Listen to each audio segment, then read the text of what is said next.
Sound check 1 2 3. Sound check 1 2 3.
Good afternoon, everyone.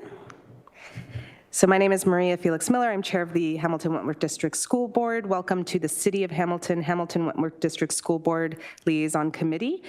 This is the meeting for October 30th, 2024. Start time is 2:01 p.m. And I would like to call the meeting to order. All electronic devices are pleased to be switched to a non-audible function during our committee meetings. And we do have quorum with Trustee John Danko and Councillors Mark Tedison and Jeff Beatty. Clerk Kolar, are there any changes to the agenda? Madam Chair, there are no changes to today's agenda. May I please have a mover and a seconder to approve the agenda as presented? Thank you. Moved by Trustee Danko, seconded by Councillor Beatty.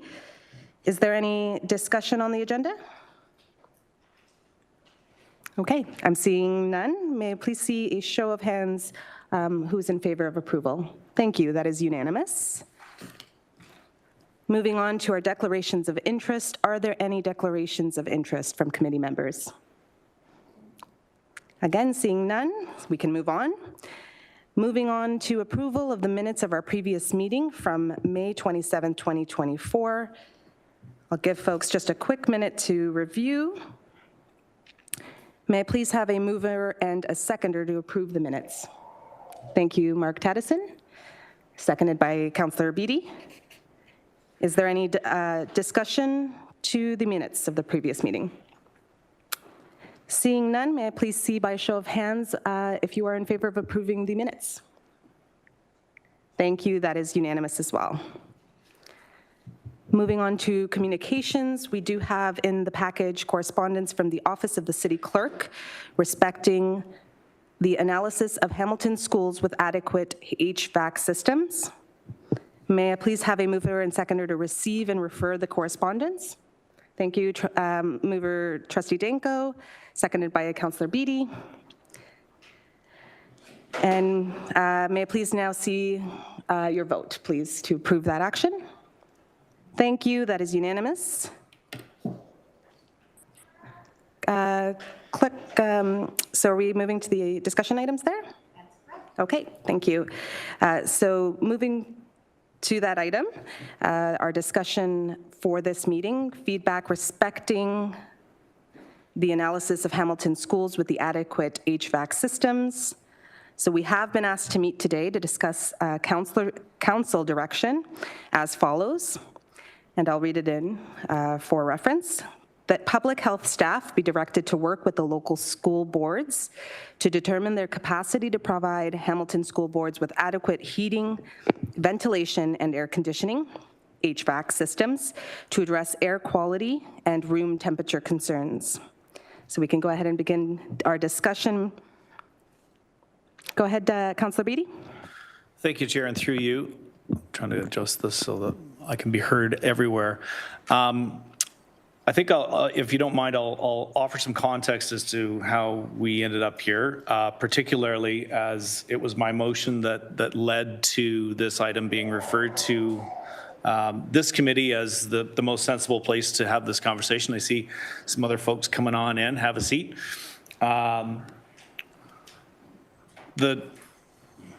The direction of Councillor Nan was, I think, to begin a conversation between the city and the school board with regards to the ventilation systems within the schools from the lens of public health, and that's really the Coles notes of it. My belief or my understanding, given that I have a tiny bit of experience in dealing with the school board previously, is that this is very likely something that is most likely already ongoing within the sphere of the school board, not wanting to put words in anyone's mouth, of course, but wanting to find a place where the public health department through the city can offer to be of assistance, to meet the school board at an entry point that is, going to help move this forward in the most efficient, effective, cooperative, collaborative sense. And so perhaps, if I might, start by posing a question in terms of, in terms of if what that partnership may look like. So Public Health Department, I think I see is online. I think we have a virtual attendee from Public Health listening in, and we obviously available as a resource if we need to ask questions. Yep, there he is. Thank you, Councillor Beattie. So is the staff person from Public Health prepared to respond to the councillor's question? Thank you very much, Chair. Kevin McDonald, Director of Healthy Environments with Public Health Services. And thank you very much, Councillor Beattie, for the introduction. Really appreciate sort of the summary of how this item has come to the table at the Liaison Committee with the Public School Board. In terms of partnership, maybe I'll just begin my comments, sort of an overall statement about local public health authorities in Ontario and their scope of mandate as it concerns heat, air quality, and HVAC generally. So from the Ministry of Health, we have a fairly broad community-based mandate that looks at some surveillance measures, some monitoring measures. We do not have specific directives nor protocols from the ministry within our core business mandate to look at specific site settings. As those in attendance can appreciate, certainly other ministries would come into play here, particularly on issues concerning extreme heat or adverse air quality. Those would be obviously the Ministry of Education, the Ministry of Labour, and perhaps to some degree the Ministry of the Environment. Matt Lawson is our Manager of Health Hazards. He's also on the call. He can speak to any specific questions about what that particular mandate entails. But given we haven't been charged by the ministry to undertake this type of monitoring related to these three specific items in school settings specifically, we're not resourced for that at this particular time in terms of that type of surveillance. We can certainly provide consultation and assistance with respect to, well, schools clearly observe heat warning and extended heat warning notifications, and we appreciate that area boards have operating procedures and protocols in place in terms of access to cooling and modified activities, etc. So I would defer to our school board colleagues in that regard. But as we move through the different types of support we could provide, the broader notification combined with the potential health implications and the health guidance is really where local health departments fall in the current system. I hope that's helpful. If there's specific partnership, I heard the word partnership, Councillor. If there's specific partnership concepts or ideas, I'd be interested to hear more about them. Thank you so much for that response. Just want to note for the minutes that we have been joined by Committee Member Trustee Chet, who's joining us online. Back to you, Councillor, for any follow-up. Thank you, Chair, and through you. So maybe I'll just cut to the chase. And looking at some of my former colleagues from HWDSB across the aisle, how can we, as the City of Hamilton, through our Public Health Division, support the ongoing work that would be taking place in your schools to study, analyze, and report back on this particular item? What would it look like from your lens in order for us to assist with what it is that you may already be doing? Through the chair. Thank you so much for the question. Just quickly before I turn to HWDSB staff, Trustee Danko, did you want to offer a point of clarification? Thank you, and I do appreciate the context and the question, and I think there may be an assumption that we do not already monitor, assess, and track air quality, heat, and have been working on our ventilation system. So just before we ask for a response from staff in terms of what we'd be looking for from public health, I wonder if it might help to give our context and let the city know where we are in our work that we've been doing in terms of our HVAC systems, particularly relating to heat events and when we have extended heat events. Through the chair. Thank you. So I'll turn it back to our Director of Education for the appropriate staff to respond. Thank you. Yes. Thank you so much. Thank you. And through the chair, I would ask Associate Director Gerard to respond. Thank you. Thank you. And through you, Chair, I'll start off and then we'll have Senior Manager Anderson support as well. So if I understand the question that's being asked immediately right now, it's essentially what do we do right now? Perfect. With respect to HVAC, as we know, we have 93 different sites. We've got an education center. In terms of air quality and climate within our buildings, there is central and local monitoring that is available as we navigate various weather. I'd also want to make sure that folks know that we do have a policy that is in place, a policy that helps to govern actions in the building, especially when it comes to weather events. So I do want to harken back to the comment that there are structures and mechanisms in place which we're using to monitor. Now I want to hand it over to Senior Manager Anderson, who can provide a little bit more tactile information about specifically what's happening. Wonderful. Thank you very much. And through the chair, as the Associate Director indicated, the board does have a policy that deals specifically with board and school cancellation of operations. Within that policy, there's a procedure that identifies the steps or monitoring required within the schools and the actions of the school administration. Within that, instruction includes reading of hygrometers, so those monitor classroom temperatures as well as relative humidity, and then when readings reach a certain threshold, there's next steps that could potentially lead to either modifying activities, modifying the location of the class, or closing the classroom altogether. So those are 3 steps that schools can utilize, and then of course, specifically around HVAC, as the Associate Director indicated, we do monitor locally as well as centrally. Some of our infrastructure is obviously aged infrastructure and doesn't necessarily have the technology across the board that allows us to monitor centrally. And we do have cooling in some capacity in each one of our schools, whether it be as little as 5%, which might include the office area, or up to 100% cooling in our schools. So they vary throughout the 93 facilities, but with the majority of our schools having cooling.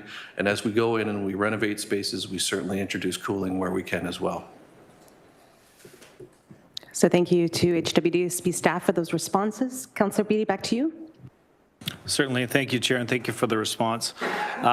So pulling it back to the motion that was referred, one or the other, here from Council, public health staff be directed to work with the local school boards to determine their capacity to provide Hamilton schools with adequate heating, ventilation, air conditioning systems to address air quality and room temperature concerns. If I could get our friends from Public Health maybe to pop back on to the call here.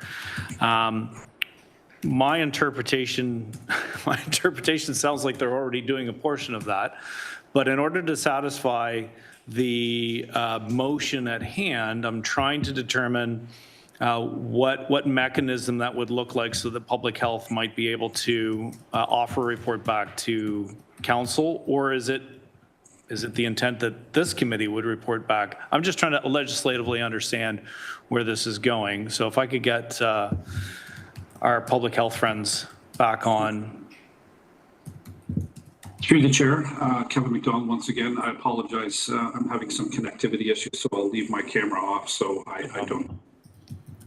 Thank you very much, Councillor Beattie, for the question. I think what you're referring to is the latter. My understanding of the referral to the liaison, the respective board liaison council committees, was that this matter was more appropriately addressed by this group, given that the motion would have set up public health as an intermediary between the board and ultimately committee and council. And the boards are the best source of information on their existing infrastructure and their existing standard operating practices and protocols as it concerns extreme heat, HVAC, and air quality. From our vantage point, we're certainly available to our board partners to advise on matters concerning health impacts of extreme heat specifically. We will be bringing back a report to Public Health Committee in the first quarter of next year as per committee and council direction, highlighting a summary and overview of the past heat season, which will include surveillance data provided by our epidemiology section. That will cast a little more light on the magnitude of the issues and speak to some of the broader community challenges that Hamilton isn't unique in this regard, but are being felt as a result of increasing temperature, extreme heat, and extended heat warnings like we experienced this past summer. So thank you, Mr. McDonald, for that response. Councillor Beattie? Thank you, Chair, and through you then. I'm going to wonder out loud then if how do we take perhaps the information that the school board may have collected and maybe pull that into some reporting back to council to satisfy, I think, some of the conditions that were set out in this motion? Thank you for the question. Before I turn to HWDSB staff, I just want to acknowledge we do have our HWDSB Sagawanagarladat Hillen with us, so thank you for joining us this afternoon. And I'll turn it back to the Director of Education. Thanks very much. Thanks for the question, and it is actually something we were thinking a lot about, and I appreciate the acknowledgement of how HWDSB is on top of these processes, because thinking about these issues are absolutely critical for the health and well-being of our students. So we are constantly thinking about these processes, and I appreciate Senior Manager Anderson laying it out. So in terms of taking it away, I would ask Associate Director Gerard to respond to that. Thank you, and through you, Chair. So staff, City Board staff met with Public Health in August 2024, had a good conversation on this exact topic. I do not believe there are any action items for the board stemming from that particular meeting, but from a staff perspective, we're happy to reconnect with Public Health, engage in a conversation. It's nice to hear that there's a deliverable, the Q1 2025 report. Happy to help support in any way we can to achieve that desired outcome. Thank you so much. Trustee Danko? Thank you, and I'm just mindful that from a governance perspective, the city doesn't direct the school board, so appreciate that this was referred to this committee, and I appreciate staff's willingness to collaborate and that those conversations have already started. I'm mindful that we do not want to direct staff to do work from this committee. That wouldn't be appropriate. That is something the Board of Trustees could do if it was referred from this committee as a recommendation. But I wonder if a summary, not all of the data we collect, but a summary of the things that we do and the monitoring that takes place, if that were to be shared back with council so that there's an awareness, as well as perhaps information about the motion that was passed this past spring, in June, I believe it was, regarding having a long-term plan to put cooling in student spaces in every school. There's a very high price tag for that, for which we are not funded from the ministry. That may be also of interest to city councillors. I do wonder, because we're having this conversation, across multiple organizations, public health, the city through public health and the school board and this committee, is there an opportunity to raise this to the ministry as technically the Ministry of Education, Ministry of Labor really would govern any changes or in terms of protocols or expectations or funding to school boards. And so there may be an opportunity for us to highlight this as an ongoing issue, particularly in a time when we're experiencing climate change. There's a whole lot there. Going back to my question through the chair, would a summary of the types of things that we monitor and the work that we've done be sufficient, do you think, for City Council? I think that's the core of the question to meet the mandate that was brought forward from Council. Thank you, Trustee Danko. Director of Education. Thanks very much, and through the chair, really appreciate the trustee's suggestion, and I think that is appropriate, and we would be willing to share that information, and I think that would help support that motion through the chair. Thank you. Coming back to you, Trustee Danko. Anything else? Okay. Councillor Beatty, back to you. Thank you.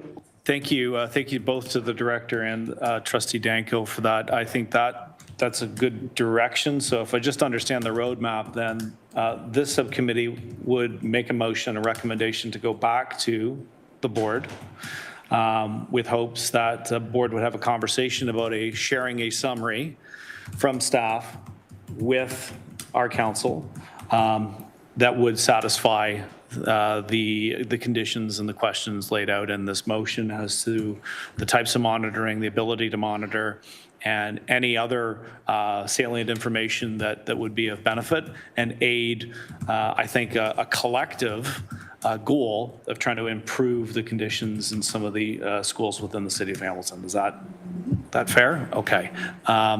Then I look over to the magic of the legislative coordinator, who I'm sure has collated all that into something efficient, but happy to take direction or suggestions at this point. So thank you, Councillor Beatty. And just to be extra clear, so my understanding based on Trustee Danko's comments were you were looking for a motion to, or excuse me, direction from this committee to flow over to the board regarding the direction to have staff-to-staff discussions on all of the various things that we've just discussed. I believe you had captured that a summary back here could happen regardless of that motion. So I believe those were two separate different actions, but I think that Councillor Beatty had lumped them in as one. So I want to see, just want to make sure from procedure which is happening first, or perhaps if I missed it. Go ahead, Trustee Danko. Thank you. And I think, again, from a strict governance lens, the Board of Trustees can direct staff to do work. They are obviously willing to do that work. But if we were to go through appropriate processes, the board would provide that direction. Having said that, I think it could start at any time since we've gotten the okay from the director. But that would be the appropriate step as Councillor Beatty outlined in his summary. Okay, fantastic. Just wanted to highlight that for members of the public as well. Councillor Tedison, please go ahead. Hearing that we can't direct the board, what could we do to direct our public health to reach out to help operationally define what constitutes a summary? And I think that would be back over to our Hamilton Public Health representative. So Mr. McDonald. Through the chair, thank you very much, Councillor Tadson, for the question. I think you've heard us say we're willing to provide consultation to our partners at the boards. I think what's being proposed and suggested by Trustee Danko is wholly appropriate from a governance perspective. And ultimately, a report that would have come back from us, I'm pleased to hear that the board will report back, would only contain that information. We're happy to review that information in advance. There are no benchmarks per se for us to review that against. We would look to our board partners in terms of the ongoing work that they're doing, their timetables. Trust that they have those matters in hand. Thank you so much for that response. Councillor Tedison. I just wouldn't want the spirit of the motion to be lost. The mover of the motion I don't want it to come back and be disappointed. So is there perhaps an opportunity for public health to reach out to the mover of the motion to help in that definition of what they are looking for in terms of making a satisfactory, report back here at some point? Thank you. Thank you for that point. And I see affirmative nods from the HWDSB side. So I believe that staff can take that away and capture the spirit of the motion in the reporting that comes back to this committee through HWDSB. Are there any other questions or comments to the discussion item? Councillor Beatty? just want to make sure that I'm airtight, again, because it was my idea to send it here. And ultimately, the Ward 3 councillor will be, I'll be facing her wrath if I don't properly articulate and understand what's taking place. There's going to be some collaboration between our public health staff with the staff with the HWDSB to bring forward an information report. It will land, I think, here first, and then from here proceed to council. Was that the natural flow through then, LC? If that is Go ahead, Clerk. Sorry, if that is the committee's wish, yes. I can share what I've drafted on the screen, and we can take a look at it and modify it as required. Sure, thank you.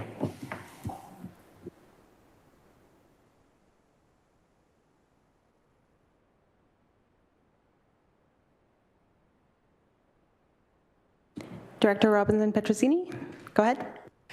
Thanks very much. Since everyone is checking for absolute clarity, then I will do the same. Just checking that, so this is a collaboration between us, just checking about, for lack of a better word, but ownership of the report. Is it with public health or with us? Thank you. I believe that it was with HWDSB, correct? Yes, I'm seeing nods from this side of the table.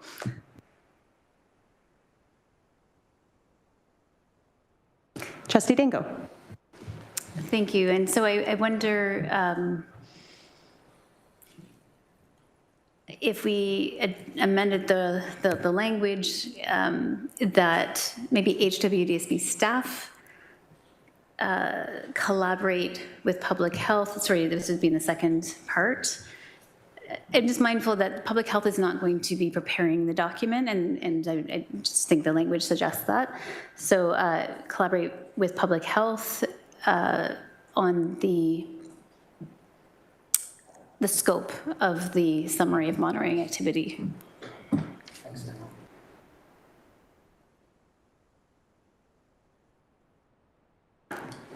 Words. Trustee Danko? One other thought, in terms of timeliness, we do have a season that's coming that will be cold and snowy apparently. So appreciating that you're going to want to timely report back to City Council. This committee doesn't meet as frequently. We could direct the summary to go directly back to City Council without it coming to this committee. I don't think we need to approve the results, but it could also be reported back to this committee as an update. So I would be comfortable with that myself, but look to committee members for agreement. I believe I saw the clerk nodding no, so go ahead, clerk. The best flow of this report would be to come back to this committee and then make its way up the chain.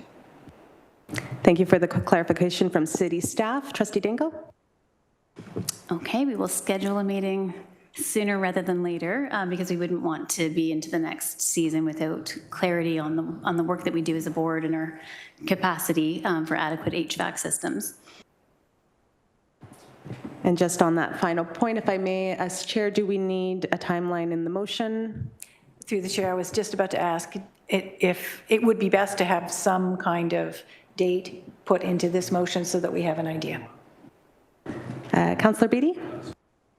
I'm trying to thank you through the chair. I mean, Q1 comes to mind automatically, but respecting what Trustee Danko was referencing in terms of the cold season that we're heading into, language akin to no later than Q1 2025, knowing that a lot of this information may already be readily available and this report may come forward sooner rather than later.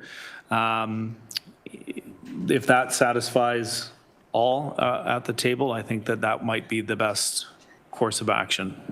Thank you so much, Councillor Beattie. Just want to make sure that I'm checking in with HWDSP staff about that feasibility. Thank you so much for checking on that. We just want verification of your Q1. Councillor Beattie? I would reference that from January to March of 2025. Thank you. With that clarification, that's acceptable. Thank you. Thank you for that. So thank you, clerk, if we are able to add that. Oh, you did that? You're so Fantastic. That happened magically. So thank you. All right, just going to check in with committee members. Is there anything else, or are folks comfortable to vote on the current, I guess it's not a current motion yet. Go ahead, Councillor Beattie. If I could just ask a question of LC Kohler, in terms of the reporting back, we don't have a fixed date for a meeting of this liaison committee yet. Is there a way to trigger the scheduling of one based on the reporting back? If it comes sooner, we meet sooner. If it comes back slightly later, we meet slightly later. Just trying to try to get this happening as quickly as possible, geared towards the coming back of the information from HWDSB. Thank you for the question. Clerk Kolar, go ahead. Through the chair, it would be, we're at a bit of a transition here. So the legislative coordinator for the committee would have notes on this item, would see it in the minutes, so they would know to begin to schedule something, because it would actually be an outstanding business list item. So then that goes on the list, and then we know to have a meeting. Does that answer the question? Perfect, thank you. And so at the appropriate time, I'd be happy to second Councillor Danko. Got the wrong Danko in the room. Trustee Danko's motion. Okay, so thank you so much for that, Councillor Beattie. So that was the wording for the motion that was just previously on screen, motioned by Trustee Danko, seconded by Councillor Beattie. All in favor? By a show of hands. Thank you. That is everyone in the room, and I'm just going to check in. Thank you, Trustee Tutt, who has joined us online in the affirmative, and our student trustee, Victoria Lee. Thank you so much for supporting as well. Sagawana Galadat Hillen, would you like to symbolically? Thank you. That is affirmed there as well.